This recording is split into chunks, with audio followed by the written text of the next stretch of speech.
Hello and a very warm welcome to all. You're watching Hindustan Times and my name is Aayesha Varma. On today's show, we have the former advisor to the Russian President Putin joining us to discuss a variety of topics, with our first focus being on the America-Iran war. But we'll also touch upon other topics, so stay tuned. Dr. Sergei Markov is also a former member of the Russian parliament and director of the Institute of Political Studies and Russian political scientist. Welcome, Dr. Markov. Now, since the war with Iran began, America has severely depleted its weapons stockpiles. THAAD interceptor reserves have fallen. Patriot interceptors have also fallen from 2,000 units to fewer than 1,000 units. A third of Tomahawk missiles have also been expended. It will take years for these weapons to be replenished. It's clear that America did not have the correct manufacturing infrastructure for a sustained war. I'm curious, you have been an advisor to Russia's president in the past. What advice would you have given the US president about this war? About this war, to US president, whom I respect very well, my advice will be very simple. First of all, not to start this war, because he started this war to the interest of Israel, but not to the interest of United States of America. And now to stop this war and to accept with the main demand of Iran, meaning stop all sanctions against Iran, and also to allow Iran to take money for recovering its economy, which has been destroyed as a result of the military attack of the United States and Israel. As I understand, most of the countries in the world, those who produce war in the Persian Gulf, and also countries who consume oil from the Persian Gulf, they are ready to pay some money to Iran for the following Hormuz. So just to allow Iran to take the money to stop the war and to stop the sanctions. Interesting. You know, Iran has been using tech that runs into the tens of thousands cost-wise. Russia adopted this tech and now produces those same drones itself. America, on the other hand, has been using interceptors that cost millions to make. Why is America lagging behind as far as warfare evolution is concerned? United States have some kind of silent agreement, as I understand, that they don't talk about China and Russia helping to Iran, and they don't react this, and China and Russia don't give any help to Iran publicly. I think it's clear that both China and Russia interesting that United States has more problems with Iran. And they're interesting to continue this American problem. And I remember very well then when Donald Trump had been asked by some American journalists, is Russian giving any military assistance from satellite to Iran?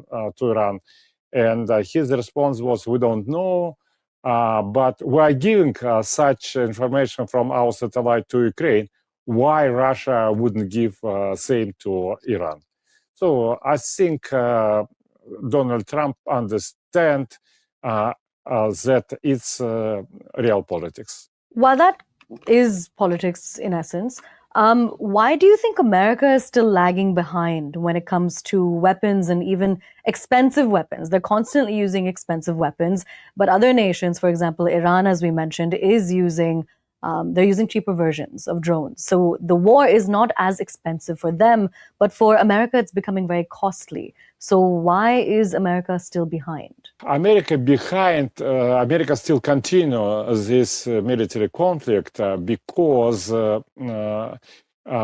this war, in fact, come to almost to victory to Iran. And Donald Trump don't want to recognize this victory of Iran.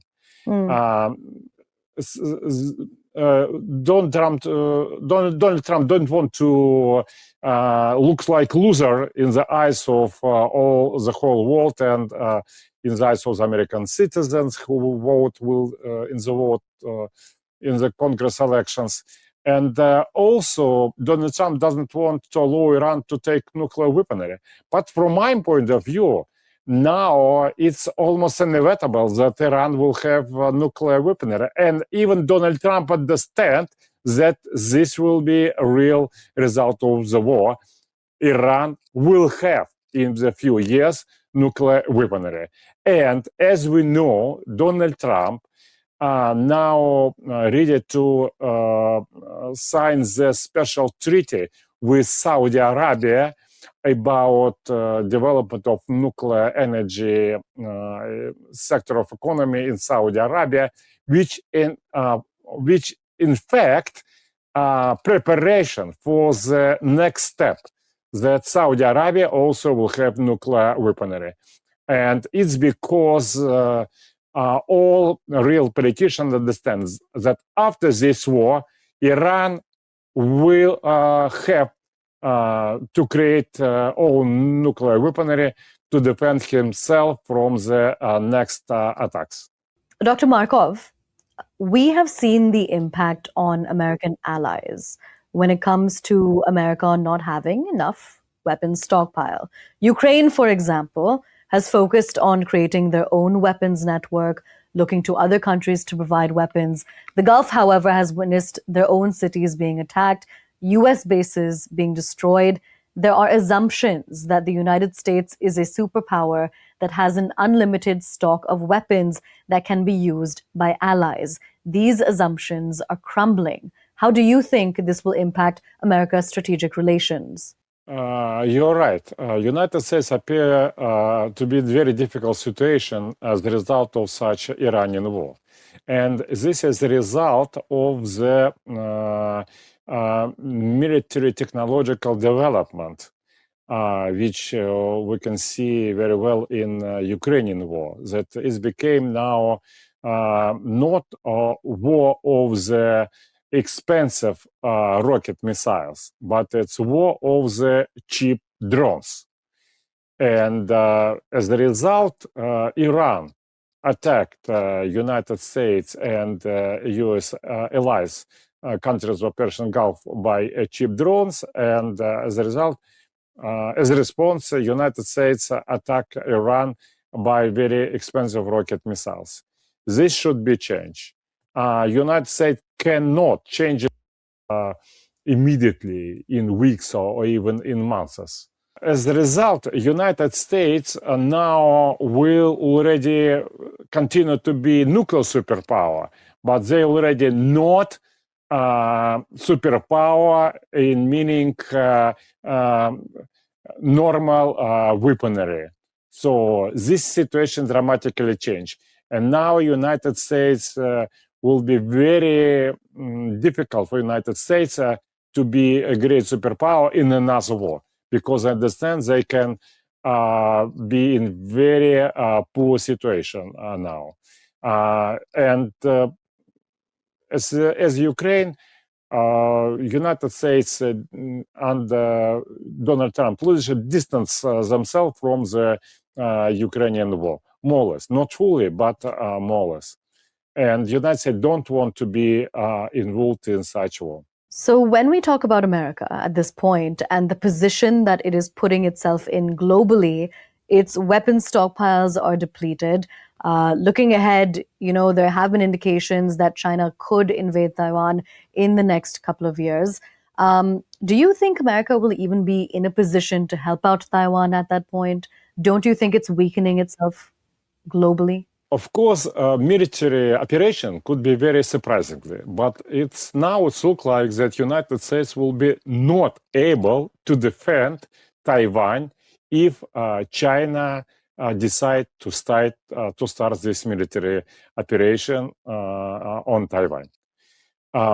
It's a result of this war in Iran. It's a result of the wasting a lot of weaponry to the Iranian war and to the Ukrainian war. but it's also a result of the big change of war framework from military technological point of view. But same time, politically, frankly speaking, I'm almost sure that China will not start its military operation against Taiwan, because China's strategy about Taiwan, as I understand this, but I've been in China many, many times and had a lot of negotiation. China don't want to take Taiwan fully destroyed. China wants step by step to take Taiwan when Taiwan will be absolutely economically rich and developed. And China, that's why China wants to take Taiwan not by military means, by political economics, economical measures. And if it take for China 10 years, 20 years, 30 years, it's okay for them. China is very long-term thinking civilization, I would say. So the chances that China will start military operation against Taiwan this year, next year, during this year, I think it's very, very small. But then why do you think China is increasing its military drills around the strait? China increased its military capacities because few reasons. One reason, everybody understands that it's increasing role of the military methods in the reaching political goals. And so soft power, so-called soft power now decreasing its role, economic measures also decrease, but direct military capacities now becoming more important. It's first reason. Another reason, China tried to influence domestic politics in Taiwan by gathering big military groups on the Chinese territory nearby Taiwan. In Taiwan, there are two political groups which fight against each other politically. One is more connected with Kuomintang, and they're talking, we are Chinese. So we are independent Taiwan, but we're Chinese. We should preserve our Chinese identity, and we should be more ready to have more cooperation with Big China, not to join Big China, but we should have good relations with Big China. It's one group. Another group is more oriented on the United States of America, and saying, look, we should have not Chinese identity, we should have Taiwan identity. And we're Taiwanese, and we're already not Chinese. And it's a political struggle between these two groups. And China, by gathering its military group, want to say, look, if you go to the clear independent way, sometime you will have military intervention and your good life will be destroyed. But if you continue to have, semi-independence and good relations with Big China, you will continue your great economic development of Taiwan. So this is message of China leaders. Now, speaking about messages, the US president, and coming back to the America-Iran war here, but Trump has claimed victory multiple times in Iran. Who, according to you, is the victor so far, and why? In the victory is Iran.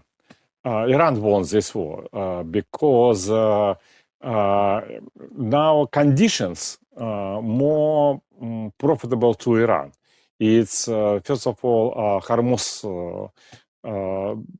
It's under the control of Iran, and Iran demands to pay money to him for the following Hormuz. So this is the new conditions. And the reason of this is because Iran much more totalitarian society. Everybody knows that Americans kill a lot of leaders of Iran, and they kill, first of all, old leaders of Iran and more or less moderate leaders of Iran. And as a result, new leaders of Iran, they are more young and more radical, and they are more ready to fight. And also, because Iran is more totalitarian society than United States of America, look, Americans don't want to have too high price on gasoline. But Persians, Iranians, ready if thousands of Iranians will be killed. So that's why Iran won. And Donald Trump don't want to recognize this victory of Iran. It's the problem. You know, out of curiosity, if we look at America's war with Iran, it's only been a few months. They're facing, as we've mentioned, a depleted stockpile of weapons. In comparison, Russia has been undergoing a war with Ukraine for about 4 years now, you know. So how exactly is Russia able to sustain such a long war with Ukraine? Because there's a few reasons. First of all, it's absolutely different character of the war. Iranian war, it's an imperialist war of United States of America. Ukrainian war is existential war of Russia for defending itself. Because it's the existential war, Russia can continue its very long time. Same, by the way, from Iran side. Because for Iran, it's existential war for defending self, to defending own religious identity. Iran can continue this war a very long time. Same, Russia can continue this war very long time. And from our point of view, Ukraine does not exist as a dependent country. Ukraine is proxy army of, first of all, United States of America. Now it changed. Now Ukraine is proxy regime and proxy army of the Europe. That's why this Ukrainian war can continue many, many years. Because main actors can continue this war even 10 years. Look, for Russia, it's existential war. And Russia show all his history, but that Russia can have very can continue existential war very long time in very difficult situation. Europe, they can spend on the money. Europe is a very rich combination of countries, and Europe can continue by just spending money this Ukrainian war very long time. Ukraine, it's a totalitarian society. Ukraine doesn't want to continue this war, but nobody asks them. They are pushed by terror to continue this war. United States, they now not spending money for Ukrainian war, but getting some profit from Ukrainian war. So all actors can continue this war next 10 years, to my regret. It's great tragedy because for us, Ukrainians, they're Russians. You know, Russia is also focusing more on nuclear technology, such as nuclear-powered submarines, nuclear-powered missiles, such as the Burevestnik. Is there a perception that nuclear war could break out soon? Or is this just general preparation given the nuclear arms race? About nuclear weaponry. First of all, Russia prepare its nuclear military potential for defending own sovereignty. And everybody understands, if Russia has not nuclear weaponry, we would have already, many years ago, intervention of the United States, British and European armies to the Russian territories and to the Ukrainian territories directly also. So Russia defending itself by great nuclear potential. About using tactical nuclear weaponry and another, Russia, told many times that if Russia will have some kind of existential threat, Russia will be used, will be ready to use this tactical nuclear weaponry. But it's not now. I would say if, for example, will be big rocket missile attacks against Moscow, possibly Russia will have to use it. Or if it will be, for example, British or French aviation will attack Russian territory, possibly Russia will use this tactical nuclear weaponry. But it's not clear yet. Russia keep possibility to do it, and there are a lot of experts and politicians in Russia who say, look, why we should continue endlessly this war, and the result we can see a lot of our people killed, a lot of Ukrainians killed, but Ukrainians also, they're Russians. Maybe it's better to finish this war by using nuclear weaponry. But Russian leaders does not like to do it now. You know, as a former advisor to the Russian president, would you be able to tell us about what it's like working with him? Are there any personal anecdotes that you could share with us? A few things, probably a few interesting. First of all, Vladimir Putin has very good sense of humor. Okay. He cannot use humor now during this war because it will be, of course, not acceptable by our public. And he regards this was big personal tragedy. And but nevertheless, generally, he has very good sense of humor. It's one. Another thing. Vladimir Putin like very much, not if somebody will give him positive news, but he like from officials to get some problems, information about problems, because his job is not to applaud to his team for the some good result, but first of all to solve problems. It's also very much different from the general understanding. A lot of people believe that that officials give to Vladimir Putin very positive information, and the result he has very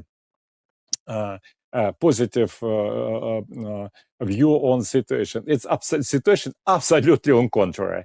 All these officials, first of all, are giving negative information to Russian president, information about problems.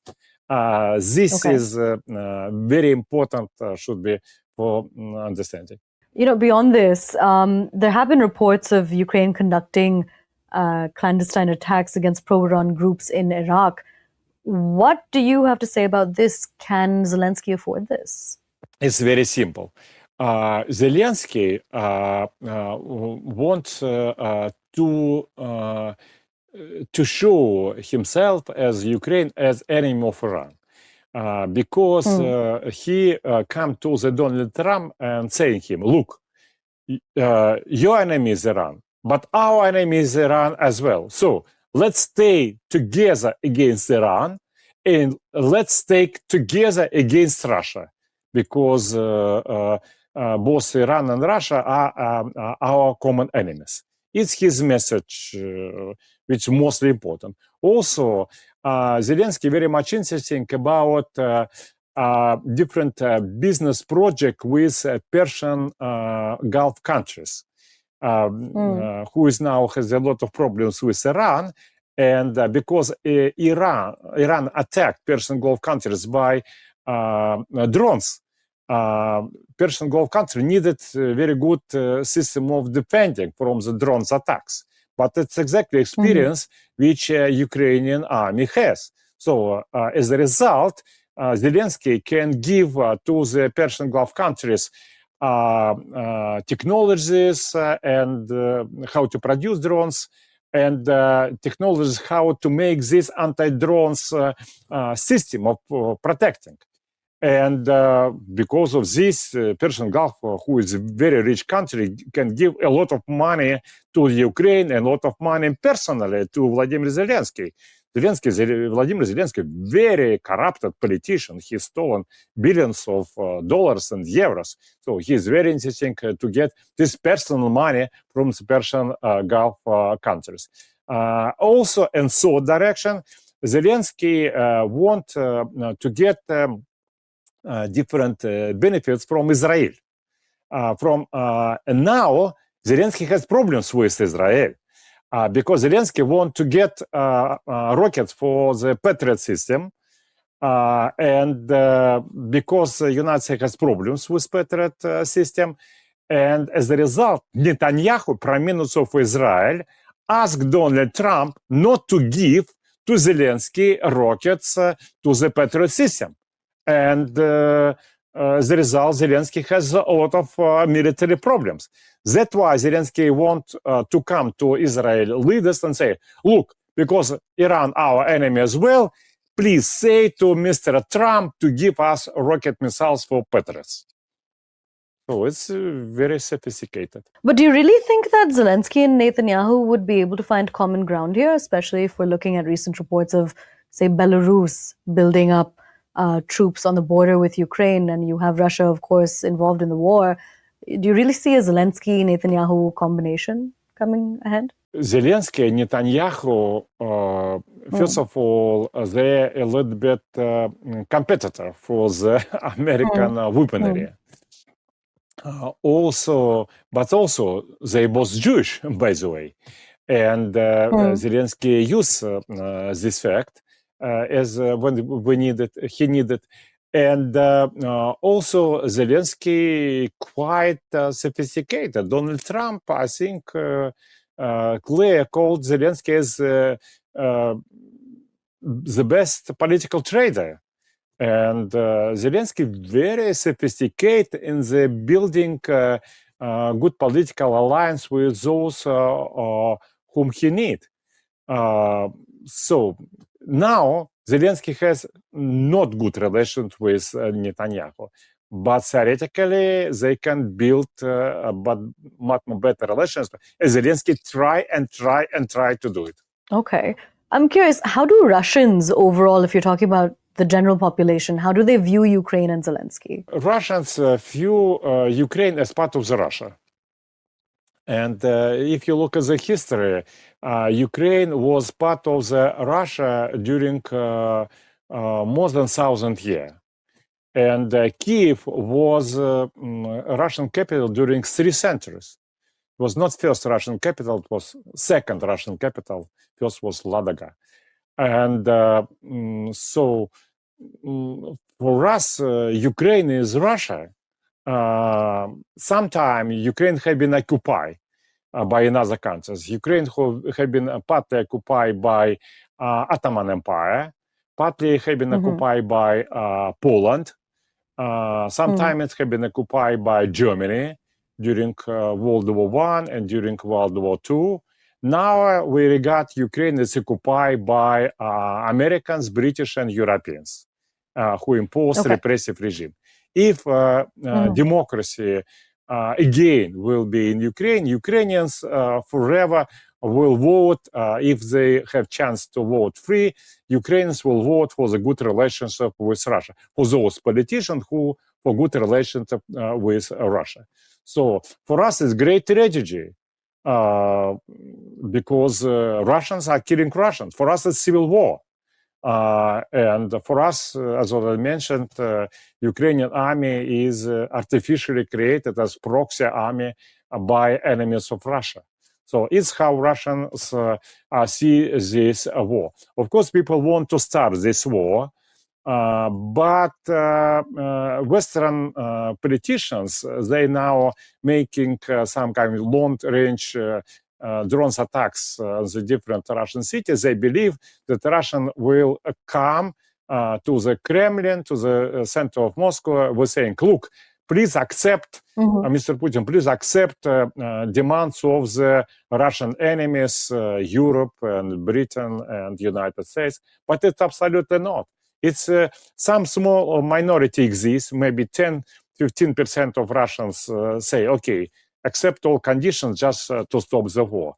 But majority of the people maybe want to say, okay, let's stop this war by escalation, by making attacks against European cities. Because in fact, that Europe, in situation of war against Russia, using Ukrainian proxy army. So let's start a real war, meaning against Zelensky, against all political leadership of Ukraine, and against European cities. Tell us a little bit more about what's happening within the Kremlin, and as far as Putin's strategy is concerned, where do you think that the Russia-Ukraine war is headed? How long do you think it will last for?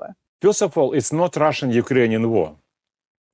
I just, by the way, this morning read an interesting article of Mr. Lutvak, is military CRT. You prefer to call it a military operation? It's about military operation, and he told that also the Ukrainian war is a modern war, meaning that it's proxy war. It's the war where if it will be Russian-Ukrainian war, it's finished already a few years ago. But the problem is that it's not Russian-Ukrainian war. The problem is that it's Europe and United States, and now Britain also have war against Russia, and they can continue this many years. As I already mentioned, now, to my regret, nothing exists which for sure will not allow this war to continue another 10 years. Russia can continue this war because for Russia is existential. Ukraine can continue this because Ukrainian population under the terror forced to do it. Look at the Germans and the World War II.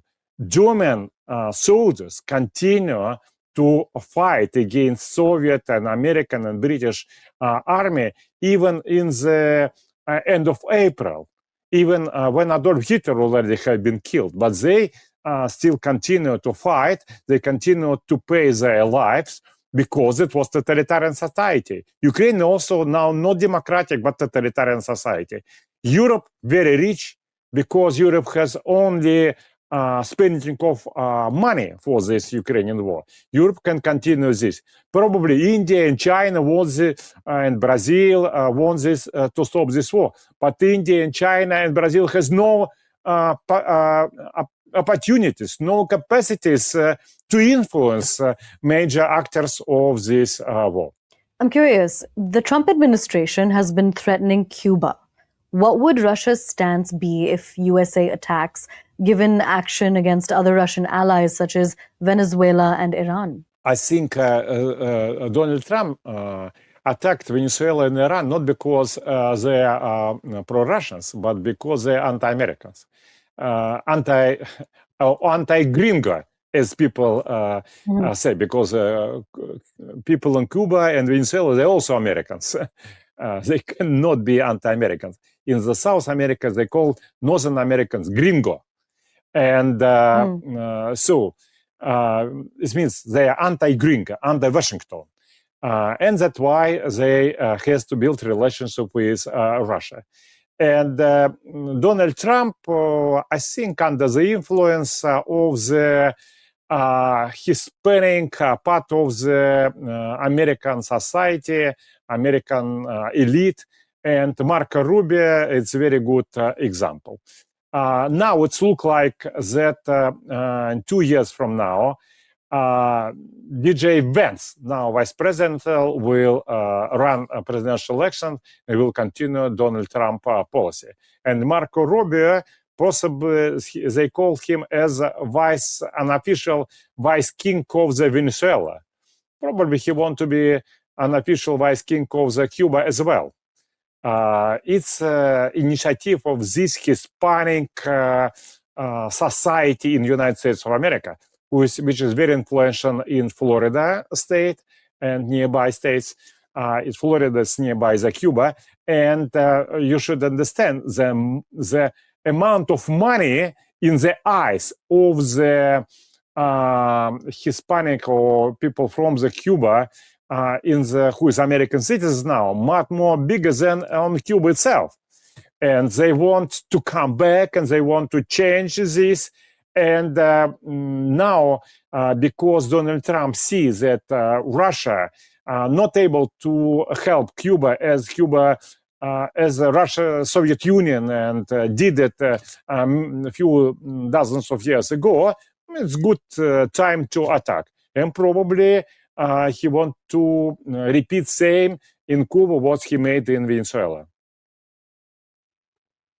All right, Dr. Markov, thank you so much for joining us and bringing us those interesting anecdotes about the Russian president, also giving us more insight into developments that are taking place geopolitically. With that, we'll be wrapping this up.